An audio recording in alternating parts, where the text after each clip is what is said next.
Hello everyone, my name is Sahib and this is your organic chemistry solution for 2011 exam. आगे चलते हैं, solve करते हैं। तो पहला क्वेश्चन है, the reactive intermediate carbene can be trapped bye. कौन सा इंटरमीडिएट कार्बीन को ट्रैप करने की शक्ति रखता है अपने अंदर? तो किससे ट्रैप हो सकता है बेसिकली? तो अगर हम कहें कि कार्बन दिखने में कैसा होता है, कार्बन दिखने में कुछ ऐसा होता है कि अगर मैं कहूँ कि एक कार्बन है जिसके ऊपर दो ग्रुप्स लगे हैं और कार्बन के पास 6 स्टेट ऑफ इलेक्ट्रॉन्स है कार्बन के पास। तो एज सच कार्बन जो होती है वो इलेक्ट्रोफिलिक होती है, नेचर के अंदर इलेक्ट्रोफिलिक होती है।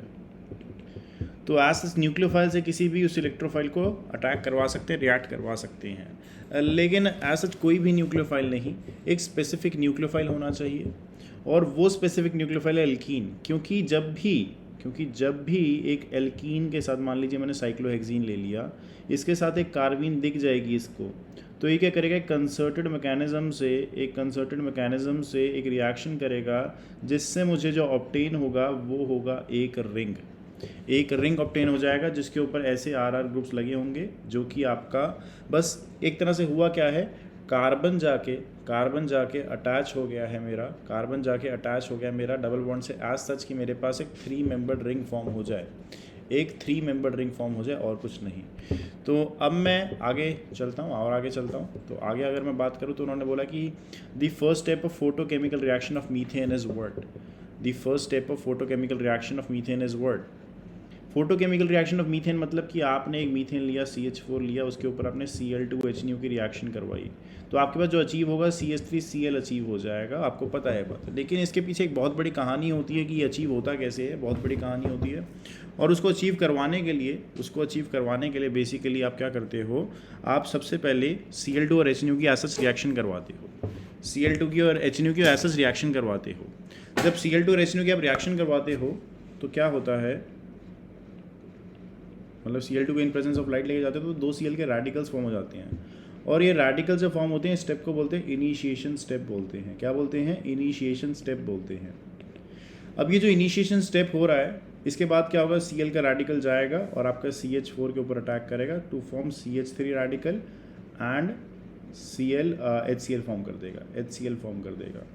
उसके बाद जब CH3 रेडिकल होगा, वो क्या करेगा, आपका CH3 रेडिकल और आपके Cl रेडिकल्स को जनरेट करवाएगा after forming CH3Cl and Cl radical, और ये रिएक्शन रिपीट होती जाएगी। इन दोनों स्टेप्स को बोलते हैं प्रोपोगेशन। और एक टर्मिनेशन होता है, जब दो रेडिकल्स कंबाइन करके एक न्यूट्रल प्रोडक्ट बनाते हैं, वो टर्मिनेशन होता है। तो इस प्रोडक्ट तो मेरे को मिल गया है, तो इसका स्टार्टिंग वाला फर्स्ट स्टेप क्या था? फर्स्ट स्टेप था जब आपने Cl और Cl को ऐसे क्लीव कराएगी तो रेडिकल्स जनरेट हो जाए, और रेडिकल्स तभी जनरेट होते हैं जब आप होमोलिटिकली क्लीव करवाते हो, यानी कि आपका ए आंसर आ जाएगा, homolytic cleavage of chlorine molecule करवाना होगा आपको। उसके बाद आपको क्या करवाना है, decreasing order of stability of carbon ion is word. आपको कार्बन आयन की डिक्रीजिंग स्टेबिलिटी के बारे में कुछ चर्चा करनी है यहाँ पे। तो कार्बन आयन ये रहा और ये रहा। अगर मैं कहूँ कि मेरे पास बेंजीन पे लगे सब्सटीट्यूएंट्स क्या मैटर करते हैं, तो बहुत ज़्यादा मैटर करते हैं। जो नाइट्रो ग्रुप है यहाँ पे, nitro group is a -M group, -M mesomeric show करता है वो। उसके बाद जो OCH3 है वो +M है, और इधर तो कोई ग्रुप लगा ही नहीं है सेकंड वाले में। तो एज सच कार्बन आयन जब यहाँ पे स्टेबलाइज होने के लिए जाएगा तो उसके पास नाइट्रो ग्रुप होगा उसको और ज़्यादा स्टेबलाइज करने के लिए। वेराज OCH3 तो अपनी डोनेशन करता है, तो एक नेगेटिव चार्ज को यहाँ क्रिएट कर देगा, यहाँ पर रिपल्शन आएगी, तो ये तो नहीं चाहिए। Thus फर्स्ट वाला is the most stable one, and आपके पास फिर आएगा सेकंड वाला और फिर आपका थर्ड वाला, क्योंकि थर्ड वाले के अंदर तो +M इफेक्ट लग रहा है जिस वजह से नेगेटिव चार्ज और डीस्टेबलाइज हो रहा है। तो ये आपके पास सीन रहा। आगे चलते हैं। आगे आपके पास क्या है कि उन्होंने बोला कि assign the configuration of the compound given on the right. आपके पास अगर मैं इसको असाइन करूँ कॉन्फ़िगरेशन, तो पहले देखते हैं, मुझे लग रहा है पहली बात तो ये मीज़ो कंपाउंड है, क्योंकि आप प्लेन ऑफ सिमेट्री पास कर सकते हो इसमें से। उसके बाद अगर मैं इस कार्बन और इस कार्बन को देखूँ तो आप नंबर कहीं से भी शुरू करो, 1 2 3 4 आप नंबरिंग कर दो इसकी। 1 2 3 4 नंबरिंग करने के बाद आपको बस असाइन करनी है कॉन्फ़िगरेशन। उसके लिए आप क्या करो, सबसे पहले चलो और इसको CIP रूल के अकॉर्डिंग कॉन्फ़िगर करना शुरू कर दो। CIP रूल के अकॉर्डिंग अगर मैं सेकंड कार्बन की बात करूँ तो ये फर्स्ट प्रायोरिटी में जाएगा आपका, फिर COH सेकंड प्रायोरिटी में जाएगा, फिर आपका ये वाला थर्ड प्रायोरिटी में जाएगा। ऐसा क्यों? क्योंकि ऊपर वाला कार्बन जो है तो वो 2 ऑक्सीजन के साथ कनेक्टेड है। मैं बीच वाले मिटा देता हूँ ये रेड वाले ताकि कन्फ्यूजन ना हो। उसके बाद क्या है, जब ये मैंने प्रायोरिटी साइन कर रहा हूँ तो ये ऊपर वाला कार्बन जो है तीन बार ऑक्सीजन के साथ कनेक्टेड है एक्चुअल में। जो ये थर्ड वाले को मैंने प्रायोरिटी दी है, ये कार्बन किससे कनेक्टेड है, ऑक्सीजन H और C के साथ कनेक्टेड है। तो ऊपर वाले की ज़्यादा प्रायोरिटी हो गई, ऊपर वाले की ज़्यादा प्रायोरिटी हो गई। तो जब मैं इसको रोटेट करूँगा एज सच, ऐसे जब मैं इसको रोटेट करूँगा तो ये एंटी क्लॉकवाइज जाएगा।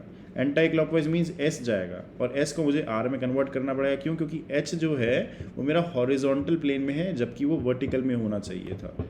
तो कन्वर्ट कर दिया S को R में, तो मेरे पास 2 का R आ गया। और जब भी आपके पास मीज़ो कंपाउंड हो तो समझ जाओ कि अगर एक ऊपर वाला आ रहा है तो नीचे वाला S ही आएगा आपका। फिर भी हम निकाल लेते हैं अपने मीज़ो कंपाउंड को, फिर भी हम निकाल लेते हैं अपने मीज़ो कंपाउंड की कॉन्फ़िगरेशन को, S वाले मतलब नीचे वाले पार्ट को। जब नीचे वाले पार्ट में मैं जाऊंगा तो this is the first priority, this is the second priority and this is the third priority. तो ये रोटेशन कैसा होगा, R का रोटेशन होगा। और R का रोटेशन होने के बाद क्योंकि H आपका हॉरिजॉन्टल प्लेन में, तो R किस में कन्वर्ट हो जाएगा, S में। तो आपके पास 2R 3S हो जाएगा आपके पास, 2R 3S हो जाएगा आपके पास। क्या हो जाएगा, 2R 3S। तो आंसर क्या आएगा, D option will be your right answer, D option will be your right answer. ठीक है, आगे चलते हैं, आगे बातें करते हैं। आपके पास उन्होंने दिया the number of configurational isomers in 2,3 dibromo बेंजीनमिक एसिड। सिनेमिक एसिड क्या होता है, पहली बात तो अगर आपके पास एक बेंजीन रिंग है और बेंजीन रिंग के ऊपर मेरे पास एज सच एक यहाँ पे उसका डबल बॉन्ड लगा है और उसके बाद एक COH लगा है, तो this is called cinnamic acid, this is called cinnamic acid. अब उन्होंने बोला है कि 1 2 3 4 यानी कि 2 और 3 के आपके ऊपर ब्रोमीन लगा देना है, 2 और 3 के ऊपर, तो 2,3 डाइब्रोमो बन जाएगा, 2,3 डाइब्रोमो बन जाएगा बेसिकली। तो उन्होंने बोला इसके कितने कॉन्फ़िगरेशनल आइसोमर्स होंगे, इसके कितने कॉन्फ़िगरेशनल आइसोमर्स होंगे।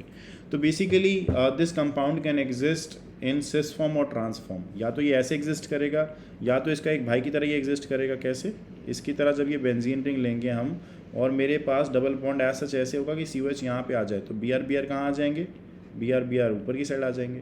तो एक सिस टाइप और एक ट्रांस टाइप कंपाउंड बन जाएगा। तो दो तरीके हैं कि आप इनके अंदर आइसोमरिज्म कर सकते हो, कॉन्फ़िगरेशन आइसोमरिज्म कर सकते हो 2,3 डाइब्रोमो सिनेमिक एसिड के अंदर, 2,3 डाइब्रोमो सिनेमिक एसिड। चलो आगे चलते हैं। आगे उन्होंने बोला था conversion of 1 butene to 1 butanol can be achieved by. 1 butene क्या होता है, पहली बात तो 1 ब्यूटीन होता है आपका ये 1 ब्यूटीन हो गया। इसको मैंने किस में कन्वर्ट करना है, 1 ब्यूटेनॉल में। 1 ब्यूटेनॉल में मतलब कि मैंने OH को इस वाले कार्बन के ऊपर लगाना है, जो कि एक लेस सब्स्टिट्यूटेड कार्बन है। तो इस बात का ध्यान रखना कि जब भी आप ट्रीट करवाते हो एल्कीन को विद एसिडिक हाइड्रोलिसिस, जैसे कि यहाँ पे किया है, तो आपके पास क्या जनरेट होगा, एसिडिक हाइड्रोलिसिस ये है, this is kind of a basic acidic hydrolysis. आपका HBr लग रहा है पर यहाँ पे तो that is not the case over there. तो ये वाला तो डिफरेंट हो गया। आपका एसिडिक हाइड्रोलिसिस में क्या होता है, आपके पास OH वहाँ लगता है जहाँ पे ज़्यादा सब्स्टिट्यूशन है। आपके पास हाइड्रोबोरेशन ऑक्सीडेशन जो होती है उसके अंदर भी OH वहाँ लगता है जहाँ पे ज़्यादा ऑक्सीडेशन होती है, ज़्यादा सब्स्टिट्यूशन होती है। लेकिन हाइड्रोबोरेशन ऑक्सीडेशन ही एक ऐसा केस होता है, हाइड्रोबोरेशन ऐसा ऑक्सीडेशन ऐसा केस होता है जो कि B2H6H2O2 OH नेगेटिव से रिप्रेजेंट हो रहा है, हाइड्रोबोरेशन ऑक्सीडेशन, जहाँ पे जो सब्स्टिट्यूशन होगी, हाइड्रोबोरेशन ऑक्सीडेशन जहाँ पे जो सब्स्टिट्यूशन होगी वो वहाँ पे होगी जहाँ पे लेस सब्स्टिट्यूशन, जहाँ पे OH वहाँ जाके लगेगा जहाँ पे लेस सब्स्टिट्यूशन होगी। तो बेसिकली आपके पास ये ब्यूटीन का ये कुछ बन जाएगा, आपका OH यहाँ लग जाएगा जब आप इसकी हाइड्रोबोरेशन ऑक्सीडेशन कराओगे, हाइड्रोबोरेशन ऑक्सीडेशन करवाओगे आप इसकी, तो आपके पास ये बन जाएगा। दूसरी बात ये है कि हाइड्रोबोरेशन ऑक्सीडेशन जो होती है वो आपकी सिन ऑक्सीडेशन होती है, सिन ऑक्सीडेशन होती है। यानी कि अगर मान लो कि मेरे पास एक एल्कीन है और एल्कीन का मेरा ऐसे यहाँ पे ऐसा कुछ लगा हुआ है, मैंने आपको ये थोड़ा अलग से एग्जांपल बता रहा हूँ। एल्कीन है मेरे पास, यहाँ पे एक बॉन्ड लगा है उसके साथ, तो मैंने जब इसकी हाइड्रोबोरेशन ऑक्सीडेशन करवाई B2H6 के साथ OH नेगेटिव के साथ करवाई मैंने एज सच, तो मेरे पास आपको पता है OH लग जाएगा। लेकिन OH कहाँ लगेगा, लेस सब्स्टिट्यूटेड साइड पे। OH कहाँ लगेगा, लेस सब्स्टिट्यूटेड साइड, मतलब OH यहाँ कहीं लगेगा। OH यहाँ लगेगा तो ऑब्वियसली एक H यहाँ लगना चाहिए, OH यहाँ लगेगा तो H यहाँ लगना चाहिए। तो आपको इस बात को समझना है कि OH और H का जो इंसर्शन होता है, OH और H का जो इंसर्शन होता है वो सेम साइड पे होता है। या तो ये फॉर्म हो सकता है या फिर आपके पास ये फॉर्म हो सकता है जहाँ पे आपके पास ये दोनों बैक साइड पे हैं और आपके पास ये बना हुआ है CH3।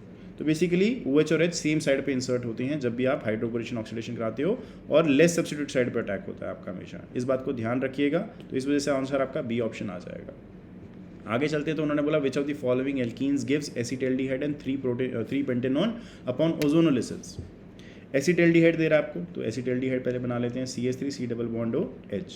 उसके बाद 3 पेंटेनोन दे रहा है। 3 पेंटेनोन क्या होता है, पेंटेनोन बनाते हैं CH3 CH2 CH2 C double bond O CH3।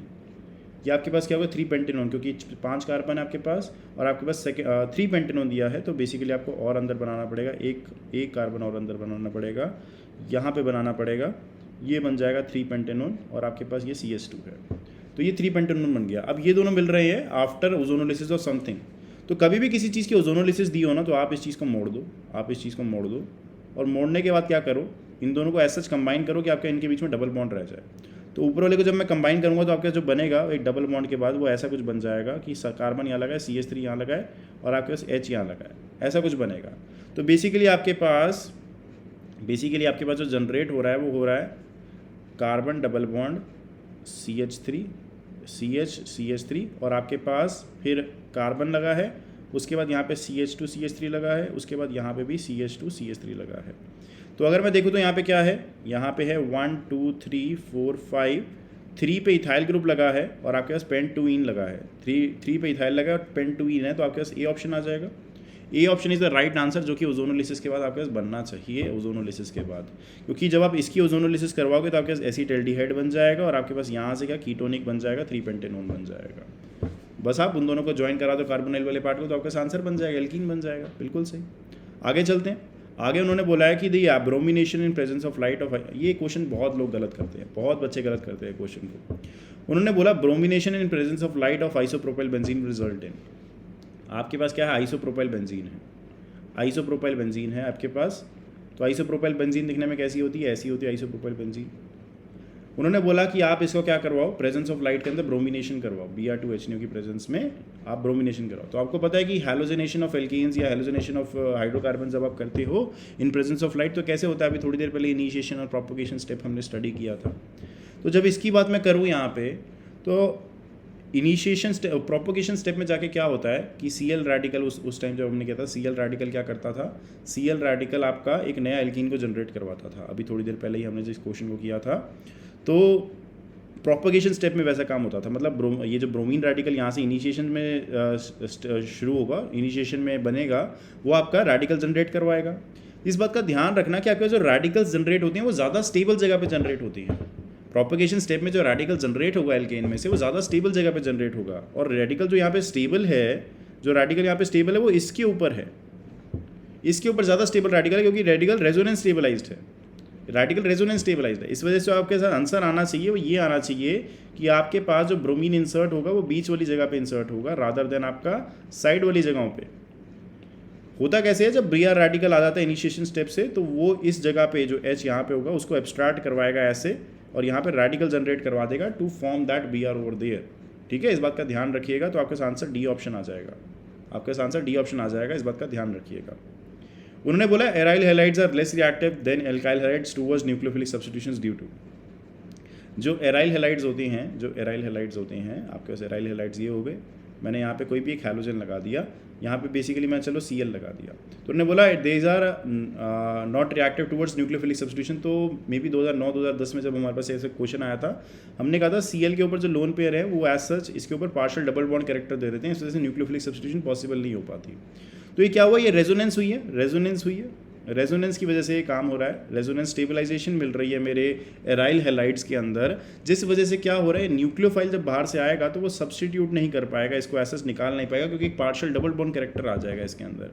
इस केस के अंदर मीजोमेरिक इफेक्ट भी एक सही आंसर था, लेकिन यहाँ पे एज सच मीजोमेरिक एकदम डायरेक्टली लिंक नहीं कर रहा है उस चीज़ से जो वहाँ पे हो रही है। तो Cl के लोन पेयर जो है रेजोनेंस में जा रहे हैं बेंजीन के साथ, जिस वजह से क्या हो रहा है, एक partial double bond character create हो रहा है, और जिस वजह से न्यूक्लियोफिलिक सब्स्टिट्यूशन पॉसिबल नहीं हो पा रही है। इस बात का ध्यान रखिएगा। आगे चलें, आगे इन्होंने बोला which of the following reacts faster with concentrated HBr। Concentrated HBr की अगर मैं बात करूँ तो आपके पास क्या है, CH3C, मतलब कि कोई भी एक एल्कीन हो, मान लो कोई भी एक एल्कीन होती है, मान लो CH3 CH double bond CH2, तो HBr जब इससे रिएक्ट करता है तो कैसे करता है, एल्कीन H+ को पकड़ लेती है और एक कार्बोकेटायन जनरेट करवा देती है ऐसी जगह पे जहाँ पे वो ज़्यादा कार्बोकेटायन स्टेबल होता है, बेसिकली मार्कोनिकॉफ के अकॉर्डिंग, बेसिकली मार्कोनिकॉफ के अकॉर्डिंग। मार्कोनिकॉफ के बाद क्या होगा, इसके बाद जब बी आर जाके बस लग जाएगा उस जगह पे जिस जगह पे ज़्यादा सब्स्टिट्यूशन है according to Markovnikov. H B R के साथ यही होता है। तो बीच का इंटरमीडिएट कौन सा है, बीच का इंटरमीडिएट है जहाँ पे कार्बोकटायन जनरेट हो रहा है, बीच में कार्बोकटायन जनरेट हो रहा है। सिमिलरली अगर मैं अल्कोहल की बात करूँ, तो अल्कोहल के अंदर क्या होता है कि आपके पास OH है, यहाँ पे ये H है, ये CH3 लगा हुआ है। तो अगर मैंने इसको HBr के साथ ट्रीट कराया तो अब मेरे पास एल्कीन वाला पार्ट तो है नहीं, एल्कीन वाला पार्ट तो नहीं है, लेकिन न्यूक्लियोफिलिक पार्ट कौन सा, ये वाला जो H को पकड़ लेगा। जब ये H को पकड़ेगा तो ये क्या बना देगा, CH3CH OH2 पॉजिटिव और ये CH3। अब क्या है, ये वाला पार्ट बाहर निकल सकता है क्योंकि वाटर है, तो कार्बोकटायन वहाँ जनरेट होगा जहाँ पे वो स्टेबल होगा, CH3CH पॉजिटिव और आपका CH3, ये काफ़ी ज़्यादा स्टेबल है। तो इन्होंने बोला कि कंसनट्रेटेड HBr के साथ कौन सा वाला रिएक्ट फास्टर करेगा। इन्होंने सारे अल्कोहल के एग्जांपल दिए, अगर मेरे को सारे अल्कोहल के दिए हैं तो मैं अल्कोहल देखूंगा सबसे ज़्यादा स्टेबल कार्बोकटायन कौन सा जनरेट करवा सकता है बेसिकली। तो अगर मैं देखूँ N प्रोपाइल अल्कोहल तो मेरे पास CH3 CH2 CH2 OH है। Isopropyl alcohol CH3 CH2 CH3 sorry, यहाँ पे OH आएगा तो ये CH हो जाएगा। उसके बाद 2 मिथाइल 1 प्रोपेनॉल 2 मिथाइल 1 प्रोपेनॉल पे क्या होगा, यहाँ पे CH3 C और CH2OH और यहाँ पे 2 पे मिथाइल लगा है और 2 पे मिथाइल लगा है। आपके पास कुछ ऐसा आ जाएगा 2 मिथाइल 1 प्रोपेनॉल, यही आ गया आपके पास। उसके बाद क्या है 2 मिथाइल 2 प्रोपेनॉल CH3CH CH3 और आपके पास OH यहीं लगा है, या OH यहीं लगा है, तो आपके बेसिकली ये काम हो रहा है। ये 2 मिथाइल 1 प्रोपेनॉल है और 2 मिथाइल 2 प्रोपेनॉल है। तो इन सब में से अगर मैं देखूं कि OH को मैंने एज सच क्लीव करवाना है वाटर बना के कि वो पीछे कार्बोकटायन छोड़ जाए, तो मेरे पास सबसे स्टेबल कार्बोकटायन जो कार्बोकटायन होगा वो कहाँ जनरेट होगा, वो आपका इस वाली जगह पे जनरेट होगा। तो सबसे पहले किसके साथ रिएक्ट करेगा HBr, वो ये करेगा 2 मिथाइल 2 प्रोपेनॉल के साथ, क्योंकि कार्बोकटायन जो जनरेट हो रहा है that is the most stable one. उसके बाद उन्होंने बोला reduction of carbonyl in methylene group. Carbonyl group कौन सा होता है आपके पास, ये कार्बोनाइल ग्रुप। मिथाइलिन ग्रुप कौन सा है आपके पास, ये है आपके पास मिथाइलिन ग्रुप, ये आपके पास मिथाइलिन ग्रुप है। यानी कि आपने बेसिकली कार्बोनाइल को ऐसा हटा दिया, यहाँ से कार्बोनाइल को हटा दिया आपने और यहाँ से आपने बस HH लगा दिया है। अगर मैं कहूँ कि कौन सा ऐसा काम कर सकता है, तो वुल्फ किश्नर रिडक्शन और क्लेमेंसन रिडक्शन, ऐसी 2 रिडक्शन होती हैं जो ये काम कर सकती हैं। बाकी MPP मीरविन पॉन्डॉफ वाले रिडक्शन की अगर मैं बात करूँ तो आप एल्यूमिनियम आइसोप्रोपोक्साइड अगर इसमें यूज़ करते हो, एल्यूमिनियम आइसोप्रोपोक्साइड जो कि MPV रिडक्शन का वो होता है, रिएजेंट होता है एल्यूमिनियम आइसोप्रोपोक्साइड, तो आपके पास ये बेसिकली अल्कोहल में चेंज हो जाएगा। उसके बाद अगर आप NaBH4 यूज़ करते हो तो भी ये अल्कोहल में चेंज हो जाएगा, किस में चेंज हो जाएगा, अल्कोहल में चेंज हो जाएगा आपका OH और H। रोजनमंड रिडक्शन जो होती है बेसिकली वो आपकी एसाइल क्लोराइड को चेंज करती है, इन योर एल्डिहाइड चेंज करती है। तो बेसिकली रोजनमंड रिडक्शन भी यहाँ पे वो चीज़ नहीं है, तो आपके आंसर जो आएगा वुल्फ किश्नर रिडक्शन आ जाएगा। आगे उन्होंने बोला acetic anhydride can be prepared by the reaction of acetic acid with what. जो आपके पास एसिटिक एनहाइड्राइड है वो दिखने में कैसा होता है, एसिटिक एनहाइड्राइड दिखने में ऐसा होता है।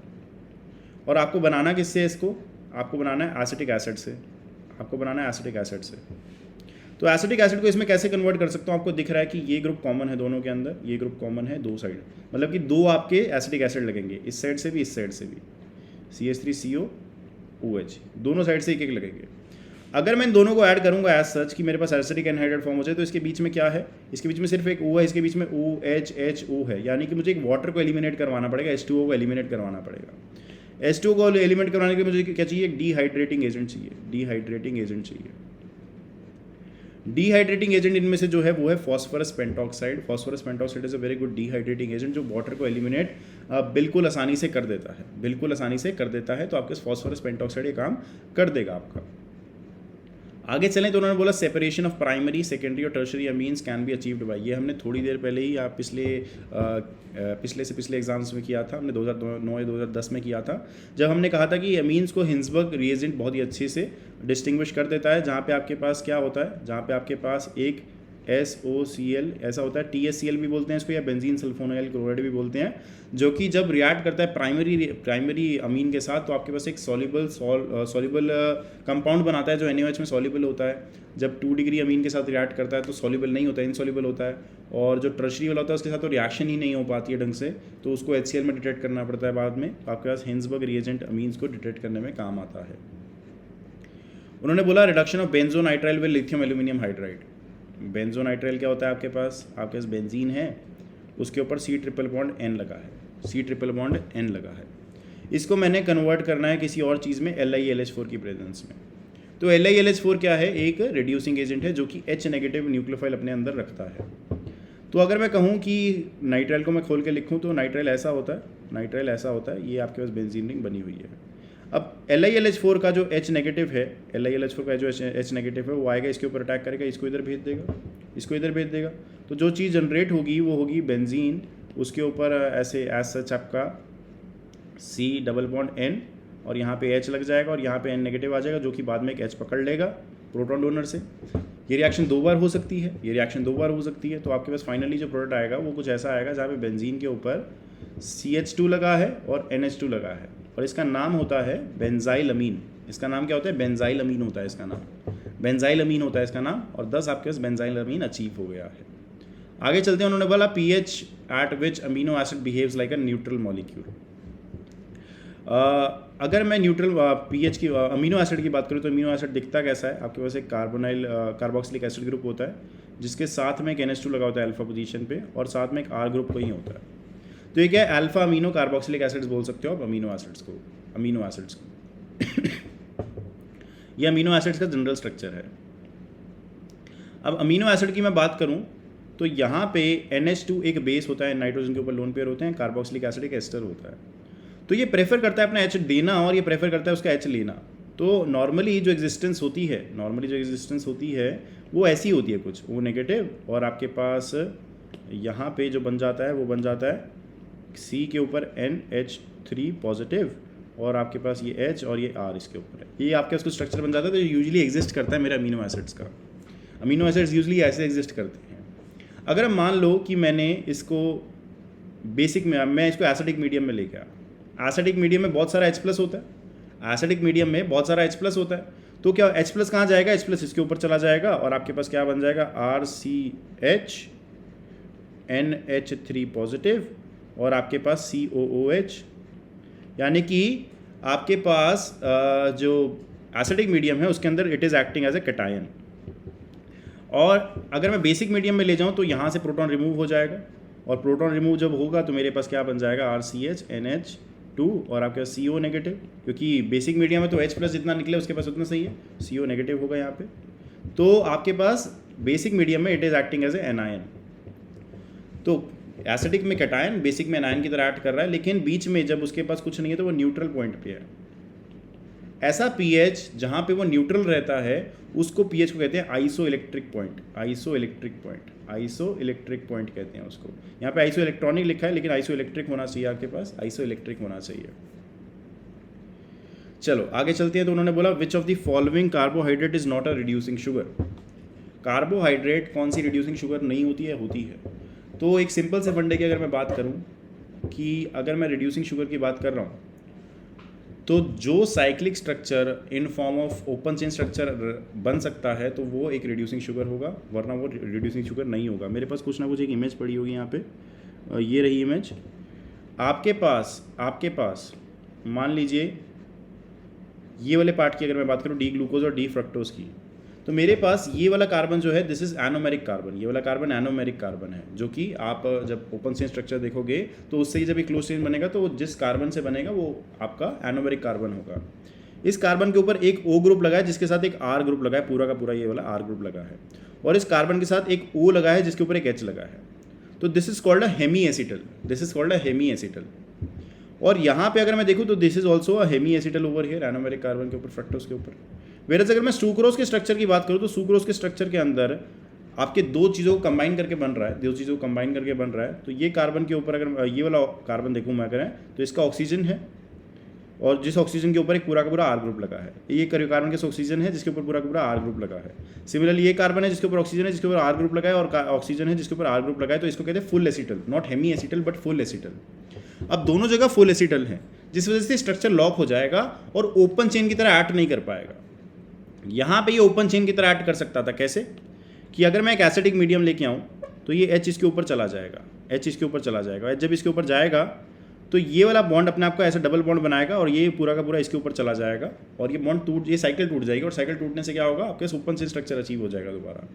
ये भी क्लोज चेन में है, लेकिन इधर ऐसा काम नहीं हो पाएगा, इधर ऐसा काम नहीं हो पाएगा, इधर ऐसा काम नहीं हो पाएगा। इस एसिटल्स लॉक कर देते हैं इन सब चीज़ों को, एसिटल्स लॉक कर देते हैं इन सब चीज़ों को, क्या कर देते हैं, लॉक कर देते हैं। तो आपके पास वहाँ पे ओपन चेन स्ट्रक्चर में आप नहीं जा पाते हो दोबारा। तो एनोमेरिक कार्बन पे अगर आपके पास एसिटल्स लगे हैं तो आप क्या कहोगे कि एनोमेरिक कार्बन पे एसिटल्स लगना मतलब कि आपके पास नॉन रिड्यूसिंग होना, और हेमीसिटल्स लगना मतलब कि रिड्यूसिंग होना।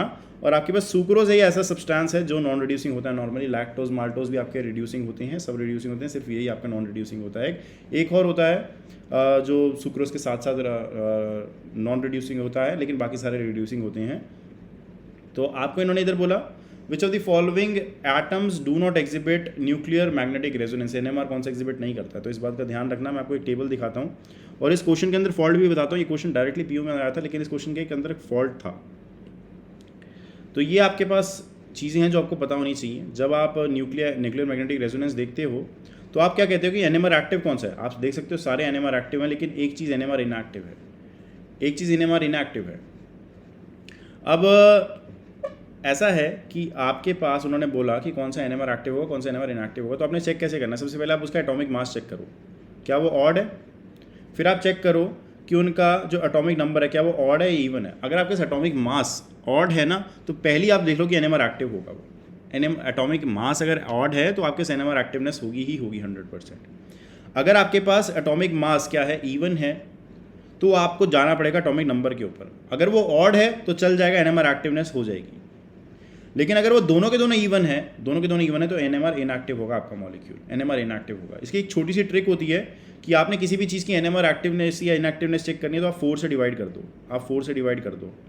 जब आप 4 से डिवाइड करोगे और वो पूरा का पूरा डिविजिबल होगा उसका एटॉमिक मास, तो आप क्या कहोगे, वो NMR इनएक्टिव आ जाएगा आपका जो भी सब्सटेंस है।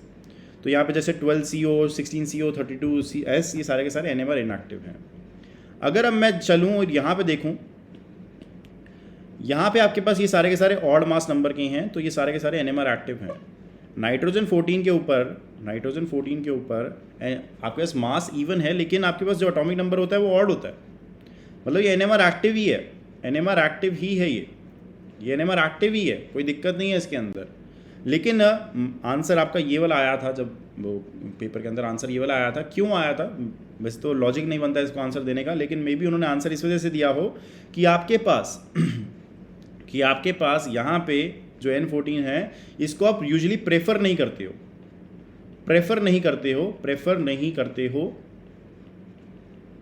क्यों, क्योंकि इसके अंदर जो एक न्यूक्लियर स्पिन क्वांटम नंबर होता है कुछ, वो I की वैल्यू यहाँ पे 1 होती है, जिस वजह से एक क्वाड्रपल मूवमेंट क्रिएट हो जाता है, और इसकी अबंडेंस का भी एक फैक्टर रहता है, जिस वजह से हम इसको प्रेफर नहीं करते हैं। हम N15 को प्रेफर करते हैं एज ए NMR इंस्ट्रूमेंट के अंदर, N15 को प्रेफर करते हैं। तो यहाँ पे इनका कोई लॉजिक नहीं बनता था ऐसा क्वेश्चन देने का, लेकिन आया है तो हम क्या कर सकते हैं, हमें करना पड़ेगा। उन्होंने बोला था फिंगरप्रिंट, पहले आंसर बोल दिया। उन्होंने बोला था region below 1500 centimetre inverse in IR spectroscopy is called.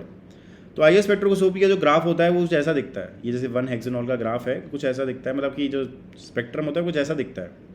इस स्पेक्ट्रम के अंदर जो 1500 यानी कि करीबन यहाँ से 1500 से पहले वाला पार्ट होता है, ये सारा का सारा जो 1500 से पहला वाला पार्ट होता है, this is called fingerprint region. और जो आगे वाला पार्ट होता है उसको बोलते हैं फंक्शनल ग्रुप रीजन। पहले वाले को फिंगरप्रिंट रीजन, बाद वाले को फंक्शनल ग्रुप रीजन बोलते हैं। ऐसा क्यों, ये फिंगरप्रिंट रीजन और ये फंक्शनल ग्रुप रीजन, ऐसा क्यों, क्योंकि मोस्टली फंक्शनल ग्रुप्स हमें यहाँ से डिटेक्ट होते हैं, जो एक ग्रुप में हमें पता करने होते हैं, तो वो ये मोस्टली यहाँ पे होते हैं। फिंगरप्रिंट रीजन में मोस्टली नहीं होते हैं। फिंगरप्रिंट रीजन आप तब यूज़ करते हो जब आपने 2 सैम्पल्स के अंदर जिनके अंदर फंक्शनल ग्रुप सेम आ रहे हैं, almost functional group region same आ रहा है, तब आप नॉर्मली फिंगरप्रिंट रीजन की तरफ मूव करते हो to check whether they are same और नॉट। तो आप फिंगरप्रिंट रीजन बोलते हो। इस सी ऑप्शन का आपका बिल्कुल सही आंसर आ जाएगा, सी ऑप्शन बिल्कुल सही आंसर आ जाएगा आपका। उन्होंने बोला the acidity of methylene protons in ethyl acetoacetate. Ethyl acetoacetate है आपके पास CH3 C double bond O और आपके पास O C double bond O O C2H5। और मैंने थोड़ा सा गड़बड़ दे दी यहाँ पे, ये CH2 आएगा। ये हो गया इथाइल एसीटोएसीटेट बोलते हैं इसको, इथाइल एसीटेट, इथाइल एसीटोएसीटेट बोलते हैं इस चीज़ को। तो उन्होंने बोला इसके अंदर अब क्या होती है, इसके अंदर आपकी एसिडिटी होती है मिथाइलिन प्रोटॉन्स की। मिथाइलिन प्रोटॉन कौन से, ये वाले की एसिडिटी ज़्यादा होगी। क्यों होगी? क्योंकि अगर मैं कोई बेस लेके आऊँगा वो यहाँ से प्रोटॉन को स्टार्ट करेगा और नेगेटिव चार्ज आ जाएगा यहाँ पे।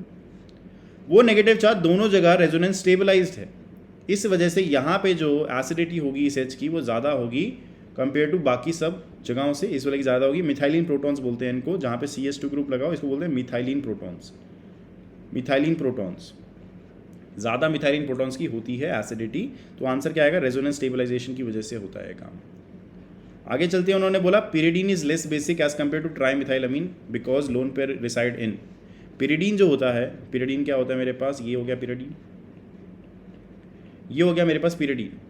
अब पिरिडीन जो है और उसको मैं कंपेयर करूँ ट्राई इथाइलमीन से, ट्राई इथाइल तो मतलब कि आपके पास ET3N है, ET3N है आपके पास। तो उन्होंने बोला जो ये पिरिडीन है ये लेस बेसिक है। Why is pyridine less basic? क्योंकि अगर आप चेक करो तो पिरिडीन के यहाँ पे जो लोन पेयर हैं these are present in sp2 orbital, these are present in sp2 orbital. क्यों? क्योंकि आपके पास नाइट्रोजन जो है वो 3 बॉन्ड्स बना रहा है अपने सारे के सारे ऑर्बिटल से, मतलब कि 2 sp2 से और एक p से। तो आपके बच्चा कौन सा sp2 ऑर्बिटल, जहाँ पे यहाँ पे आपके लोन पेयर पड़े हैं।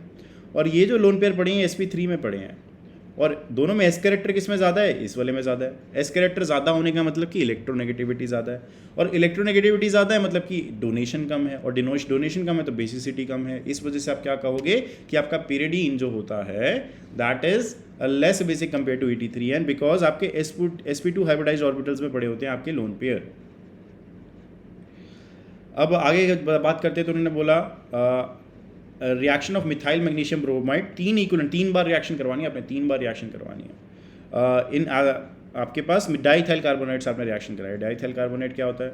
आपके पास OC2H5 और आपके पास OC2H5, ये डाइथाइल कार्बोनेट हो गया। कार्बोनेट से मैंने एस्टर पता लगा लिया कि एस्टर टाइप कुछ होगा। अब उन्होंने बोला कि आपने इसकी रिएक्शन करवाई MEMGBr से, MEMGBr से, वो भी 3 बार करवाई, 3 बार। तो सबसे पहले MEMGBr जाएगा इसके ऊपर, तो ये अटैक करेगा, वापस आएगा तो ये OC2H5 को बाहर निकाल देगा। ये फर्स्ट रिएक्शन होगी, और फर्स्ट रिएक्शन से मेरा जो बनेगा वो बनेगा C2H5 O negative, sorry C2H5 O C double bond O और Me लग जाएगा मेरा यहाँ पे। उसके बाद इसके बाद दूसरी रिएक्शन भी हो सकती है MEMGBr से, जो कि यहाँ पे जाएगा, अटैक करेगा, ये ऊपर जाएगा, ये वापस आएगा और ये ग्रुप निकल सकता है क्योंकि अभी भी एक लीविंग ग्रुप था मेरे पास। तो मेरे पास क्या बन जाएगा? Me C double bond O Me। उसके बाद ये तीसरी बार फिर से रिएक्ट कर सकता है, तीसरी बार फिर से रिएक्ट कर सकता है MEMGBr से, क्योंकि अभी भी इलेक्ट्रोफिलिसिटी तो पूरी है, और ये जो बना देगा वो बना देगा MECOH Me और Me। तो तीसरी बार रिएक्शन के बाद मेरे क्या बन गया है? 2-methyl-2-propanol बन गया है मेरे पास, 2-methyl-2-propanol बन गया है मेरे पास। आंसर ए ऑप्शन आ जाएगा आपका, 2-methyl-2-propanol बन जाएगा आपके पास। आगे उन्होंने बोला alkyl lithium reacts with carboxylic acids to give. आपके एल्काइल लिथियम्स कैसे होते हैं मैं अब दिखा देता हूँ। RLI की फॉर्म में आप लिख सकते हो एल्काइल लिथियम्स को। ये रिएक्ट करते हैं कार्बोक्सिलिक एसिड्स के साथ। किसके साथ? कार्बोक्सिलिक एसिड्स के साथ, कार्बोक्सिलिक एसिड्स के साथ रिएक्ट करते हैं। सॉरी कार्बन डाइऑक्साइड के साथ रिएक्ट करते हैं। कार्बोक्सिलिक एसिड तो बनते हैं, कार्बन डाइऑक्साइड के साथ रिएक्ट करते हैं। तो क्या बनाते हैं? ये R नेगेटिवली चार्ज होगा, क्योंकि लिथियम पॉजिटिवली चार्ज है, तो ऑर्गेनोमेटेलिक्स तो बेसिकली न्यूक्लियोफिलिक होते हैं नेचर के अंदर। ये जाके अटैक करेगा इसके ऊपर और ये ऊपर चला जाएगा। तो बेसिकली आपके पास क्या बनेगा? कार्बन, उसके ऊपर एक डबल बॉन्ड हो, एक O नेगेटिव, और जिसके पास यहाँ R जुड़ गया है, ये O नेगेटिव के ऊपर Li आ जाएगा। लेटर ऑन जब आप इसका वर्कअप कराओगे, तो आपके पास क्या बन जाएगा? RC double bond O OH बन जाएगा। RC double bond O OH बन जाएगा। तो बेसिकली क्या जनरेट हुआ है? कार्बोक्सिलिक एसिड जनरेट हुआ है आपके पास, कार्बोक्सिलिक एसिड जनरेट हुआ है। उन्होंने बोला था reagent X and Y in the following conversions are. X and Y कौन कौन से हो सकते हैं? तो आपके पास मिडिल जो स्ट्रक्चर है उसके अंदर कार्बोक्सिलिक एसिड और अल्कोहल दोनों लगा है। राइट वाले स्ट्रक्चर के अंदर आपके सिर्फ अल्कोहल लगा है, लेफ्ट वाले स्ट्रक्चर के अंदर सिर्फ कार्बोक्सिलिक एसिड लगा है। मतलब कि Y से आपको COH एलिमिनेट कराना है और X से आपको OH एलिमिनेट करवाना है। तो बेसिकली ये तो एक बहुत ही क्रैमिंग वाला पोर्शन है।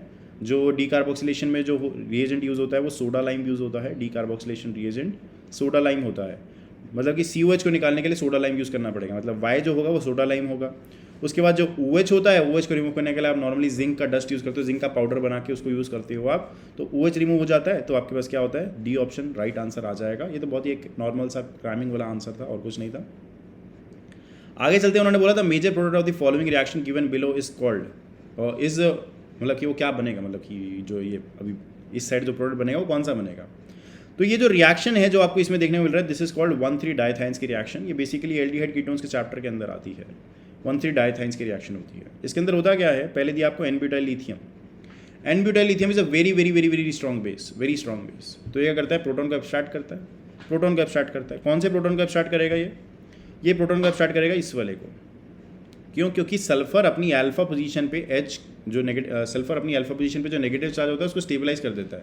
बिकॉज सल्फर के पास एम्प्टी d ऑर्बिटल्स होती हैं, तो नेगेटिव चार्ज उसकी अल्फा पोजीशन से उसके साथ रेजोनेट कर सकता है। तो एन-ब्यूटाइल लिथियम क्या करेगा, सबसे पहले H प्रोटॉन को एब्स्ट्रैक्ट कर लेगा और आपके जो जनरेट होगा वो कुछ ऐसा जनरेट हो जाएगा, वो कुछ ऐसा जनरेट हो जाएगा कि यहाँ पे नेगेटिव चार्ज आ जाए, कि यहाँ पे नेगेटिव चार्ज आ जाए, नेगेटिव चार्ज आ जाए यहाँ पे। उसके बाद आप इसको ट्रीट करवा रहे हो CH3I से। अब CH3I में ये पार्ट इलेक्ट्रोफिलिक है, ये पार्ट आपका न्यूक्लियोफिलिक है, वो लिविंग ग्रुप की तरह ऐड कर सकता है आयोडीन। तो ये नेगेटिव चार्ज क्या करेगा, इसके ऊपर अटैक करेगा, आयोडीन बाहर निकल जाएगा वाया SN2 मैकेनिज्म, और आपके पास क्या होगा, आपके पास एक सल्फर सल्फर और आपके पास यहाँ से PH और यहाँ से CH3 जुड़ जाएगा।